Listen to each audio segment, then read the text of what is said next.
Hi there, my name is Caleb, and we are here at NorthWoods Stewardship Center with our favorite feathered friend, Oberon.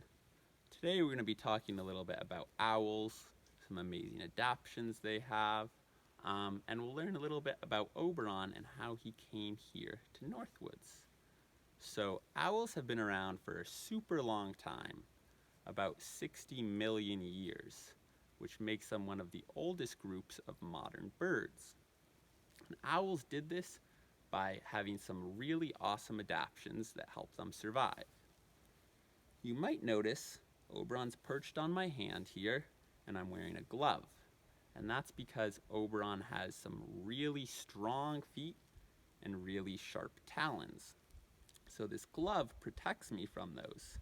His feet are actually able to close with the same strength as a wolf's jaw. You also might notice Oberon has some pretty big eyes relative to his body and his head. With these eyes, he's able to pick out his prey in the night when he hunts. And in low light, his eyes are 100 times more sensitive than ours. He also is not able to move his eyeballs like us. We can move our eyes side to side, up and down, roll them around in a circle.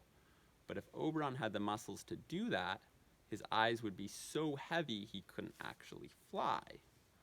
Another adaptation Oberon has is his ears. He's got 2 ears just like us, and he's able to pick out critters running under the snow, which is really helpful in the winter. The last adaptation we'll look at is something called fimbriae. On his flight feathers, Oberon's leading edge has a comb-like pattern if you were to look super up close. And this comb-like pattern actually makes his flight almost completely silent. If you looked at the leading edge of a peregrine falcon, it'd be really smooth. So peregrine falcons are really fast, but they're really loud. Oberon doesn't rely on his speed, but rather his stealth to hunt his prey. And Oberon is a barred owl, not to be confused with a barn owl. And you might hear these guys out and about during the springtime. This is their mating season, and they're often very active. And you might be able to pick them out because it sounds like they're saying, "Who cooks for you? Who cooks for you all?" Or "Hoo, hoo, hoo, hoo, hoo, hoo, hoo, hoo."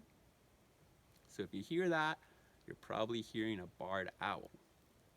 Now a little bit about Oberon's backstory. He was found on the side of Interstate 89 near Barrie in Vermont. And he was brought to VINS, the Vermont Institute of Natural Science, and they determined that he had a little bit of brain damage, he had a fractured wing, and he had a little bit of blindness in one of his eyes. He spent about a year in rehab at VINS, and they decided that he wasn't going to be able to be released into the wild because of his injuries. So at that point, in late 2006, Oberon came up to NorthWoods, where he's been living ever since. And that's it for today. Thanks for tuning in. I hope you learned something new, and we will catch you next time.